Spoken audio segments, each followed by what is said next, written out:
इस चक्र का नाम है Manipur. Manipur means city of jewels. ये चक्र जब बैलेंस्ड होता है तो you achieve your right position. इस चक्र में भगवान राम अयोध्या वापस आए थे और उन्होंने अपना राज्य संभाला था। जब आपका ये चक्र बैलेंस्ड होगा, you will get your power. Power means money and abundance. So ये चक्र जो है ये अबंडेंस का भी है।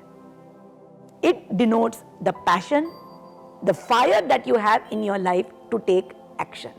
तो जानते हैं इसके लेसन्स क्या हैं।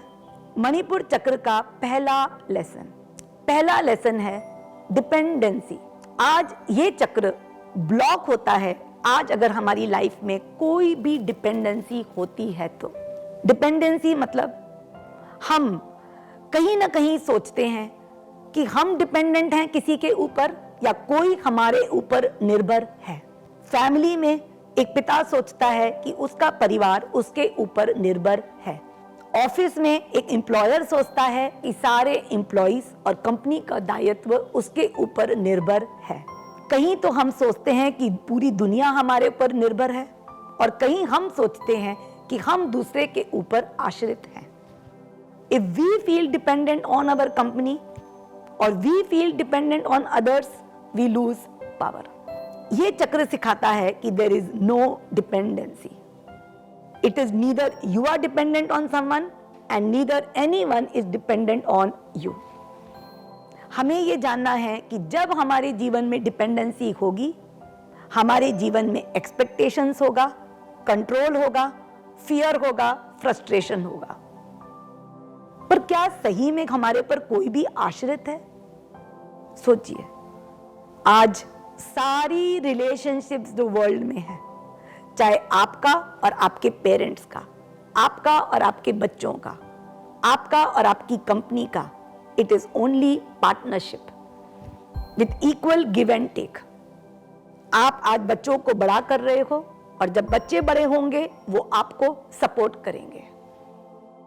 You are working in the company and company is giving you position. Your wife and you are partners in life. We have to understand that दुनिया में सारे रिश्ते जो हैं वो हैं पार्टनरशिप। ये तो प्रकृति है जो सबका ख्याल रखती है। आप माध्यम हो सकते हो पर प्रकृति सबका ख्याल रखती है। डिपेंडेंसी होगी जीवन में तो भय होगा, पार्टनरशिप में भय नहीं होगा। आपको ईश्वर को ट्रस्ट करना पड़ेगा कि जैसे ईश्वर आपको प्रोवाइड करता है, ईश्वर आपके संबंधित सारे लोगों को प्रोवाइड करेगा। Only one person who is independent can be a leader. So friends, सारी डिपेंडेंसी को छोड़ो, उसको पार्टनरशिप समझो and become independent in life. अब हम आते हैं मणिपुर चक्र का दूसरा लेसन। दूसरा लेसन है दूसरों के ओपिनियंस से हम बहुत प्रभावित होते हैं। आज फ्रेंड्स, हर इंसान के अपने अपने ओपिनियन हैं। जितनी आइडेंटिटी उतने ओपिनियन, पर आप दूसरे के ओपिनियंस को बहुत सीरियसली लेते हो। आज अगर किसी ने आपको ऐसा कुछ कह दिया जो आपको हर्ट कर गया, which was not aligned to you, which you felt upset with, आप वो चीज को कभी भूल नहीं पाते। किसी ने आपको क्रिटिसाइज किया, किसी ने आप पे कमेंट किया, आप उस बात को बार बार सोचते रहते हो। It is called chewing. आप अलग अलग लोगों के ओपिनियंस को च्यू करते हो। ये च्यूइंग से क्या होता है, आपको अननेसेसरी डिस्ट्रैक्शन और एंजाइटी होती है, और जब तक आप च्यू करोगे आप उस बात को भूल नहीं पाओगे। इस चक्र में हमारा बहुत बड़ा लेसन होता है कि हमें हर पर्सन के ओपिनियंस को ऑनर करना है। ओपिनियंस जो हैं उस वक्त के हिसाब से बोले जाते हैं। उनको कितने सालों तक आप उसको बैगेज की तरह लेकर कैरी करोगे। आज आपके माइंड में बहुत सारे ओपिनियंस हैं, विचार हैं, बातें हैं, और यही कारण है कि आज आप डिस्ट्रैक्टेड हो, आपका विजन सामने नहीं है। लीडर वो है जिसका विजन सामने रहता है, पीछे नहीं रहता। पर आज अगर आप ओपिनियंस को इतना महत्व देते हो कि आप पीछे रहते हो, और अगर आप उसको बार बार च्यू करते हो, तो आपका जो विचार हैं वो 10 दिशाओं में घूमते हैं, और 10 दिशाओं में अगर आपके विचार घूमते हैं तो आपके 10 सर हो जाते हैं, जिसको कहते हैं रावण। इस चक्र में श्री राम का आधिपत्य है, और श्री राम ने रावण का दहन, रावण को इसी चक्र में मारा था। बताइए फ्रेंड्स, श्री राम ने रावण को किधर मारा था? हाँ जी, नाभि पर मारा था, और नाभि है मणिपुर चक्र। आज हमने सारे डिफरेंट विचारों को चबाना जिस दिन बंद किया, हमारा विचार फ्री हो जाएंगे और हम स्वयं को सुन पाएंगे। आज मणिपुर चक्र जो है वो हमारा माइंड है, और आज हमें अपने माइंड की स्वयं सुननी है। We have to listen to our mind. If you are affected by the opinions of others, you cannot listen to yourself. और आज अगर आप दूसरों के ओपिनियंस को इतना तवज्जो देते हैं तो आपके अंदर बहुत सारे भय पैदा होते हैं, और वो क्या है? एक होता है फियर ऑफ रिजेक्शन।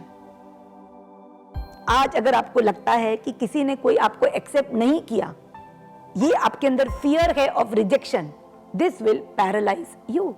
एक दूसरा फियर जो होता है वो है फियर ऑफ बीइंग डिफरेंट। आज लीडर वही है जो डिफरेंट होने से डरता नहीं है। आज अगर दूसरों के विचारों को आप इतना महत्व दोगे तो आप डिफरेंट नहीं हो पाओगे। आज हो सकता है कि आपका समाज, आपका परिवार कुछ बातों को एक्सेप्ट नहीं करता है। जैसे अगर आपको आज एक्टर बनना है, आज आपको अपने चॉइस का प्रोफेशन फॉलो करना है, और आपका समाज उस पर एग्री नहीं करता है। अगर आप ओपिनियंस पे तवज्जो देंगे तो आप ये स्टेप नहीं उठा पाएंगे। सो ये फियर ऑफ बीइंग डिफरेंट को हमें त्यागना पड़ेगा to realise who you are. एक तीसरा भय है फियर ऑफ सेइंग नो। आज आप यस बोलते हो क्योंकि आपको दूसरों को नाराज नहीं करना है, पर फ्रेंड्स, अगर आप यस बोलोगे तो आपके सेल्फ रिस्पेक्ट को बहुत हानि होगी। You have to say no if you think you don't want to do it.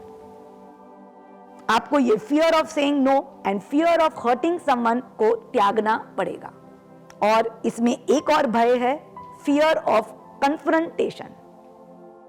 आज अगर आपको दूसरों के ओपिनियंस की इतनी परवाह है तो आप काफी मुद्दों में किसी को कन्फ्रंट नहीं कर पाओगे, पर ऐसे तो आप लीडर नहीं बन सकते।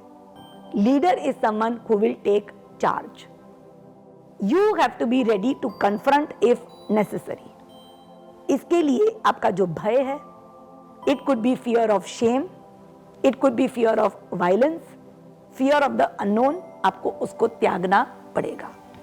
हमको दूसरों के ओपिनियंस को ऑनर करना पड़ेगा कि ये उनके ओपिनियंस हैं, ये मेरे ओपिनियंस हैं, और तभी हम इस चक्र को बैलेंस कर सकते हैं। फ्रेंड्स, आज इस जीवन में हम सब लीडर बनना चाहते हैं, पर लीडर बनने के लिए जो 2 भय हैं वो हमने ऑलरेडी एड्रेस कर लिए हैं।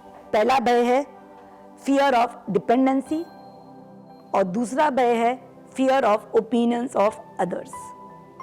अब तीसरा लेसन क्या है? तीसरा लेसन है fear of taking responsibility. Today are you willing to take responsibility for the task given to you? आज आपके पास कोई कार्य दिया जाता है, क्या आप उसकी रिस्पॉन्सिबिलिटी लेने के लिए तत्पर हैं? आप रिस्पॉन्सिबिलिटी अगर लेने से डरते हैं तो आप लीडर नहीं बन सकते। पर फिर पूछिए कि मैं रिस्पॉन्सिबिलिटी लेने से क्यों डरता हूं? रिस्पॉन्सिबिलिटी लेने का अर्थ क्या है? रिस्पॉन्सिबिलिटी लेने का अर्थ है चाहे वो कार्य में सक्सेस मिले या failure, I am going to take whatever happens, I am going to handle the consequences. I am not going to shoot the gun of someone else's shoulder. अगर कार्य में फेलियर होता है तो उसके रिलेटेड चाहे कोई मुझे ब्लेम करे, मुझे क्रिटिसाइज करे, I am ready to shoulder the responsibility. आज आपको कार्य दिया जाता है, आप उसके कार्य में आप हैंडशेक कीजिए। आज अगर आप कहीं पर अटकते हैं तो आप एक्सचेंज कीजिए, हेल्प लीजिए और कार्य को रिस्पॉन्सिबिलिटी के साथ पूरा कीजिए। You should not play blame game. A leader is one who takes full responsibility of his team. अगर आप रिस्पॉन्सिबिलिटी लेने को तैयार हैं तो आपका चक्र जो है वो बैलेंस हो जाता है। आज समाज में भी आपको कोई रिस्पॉन्सिबिलिटी आती है, आप उसको नकारिए मत। उनको या तो रास्ता दिखाइए या रिस्पॉन्सिबिलिटी को पूरा कीजिए। रिस्पॉन्सिबिलिटी लेने से आपका सेल्फ रिस्पेक्ट ऊंचा होता है and leader is one who has self respect. और फ्रेंड्स, इसका चौथा लेसन है discipline. You have to imbibe discipline in your life. Your walk and your talk should be equal. You should walk your talk. आज आपके जीवन में अगर discipline है, खाने का डिसिप्लिन, सोने का डिसिप्लिन और सामाजिक मॉरल वैल्यूज को आप फॉलो करते हैं, चाहे वो टैक्स पे करना हो, चाहे वो जितने भी अलग अलग धर्म हैं, पुत्र का धर्म, पति का धर्म, आप अगर ये धर्म फॉलो करते हैं तो आपके अंदर फियर ऑफ शेम नहीं रहेगा। शेम ही है जो एक इंसान को लीडर नहीं बनने देता। आज अगर आप अल्कोहल कंज्यूम करते हैं, कोई भी व्यसन करते हैं, तो आपके अंदर एक फियर ऑफ शेम रहेगा।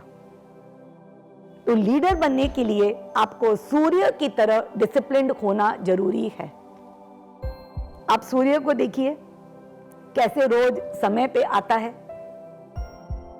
वैसे ही आपको अपने जीवन में punctuality in time, discipline in your activities, discipline in your habits, discipline in your relationships, discipline as a citizen आपको इम्बाइब करना पड़ेगा। तो फ्रेंड्स, ये 4 इंपॉर्टेंट लेसन्स हैं, 4 इंपॉर्टेंट क्वालिफिकेशंस हैं टू बी अ लीडर। अब वेब, मोबाइल और TV पर उपलब्ध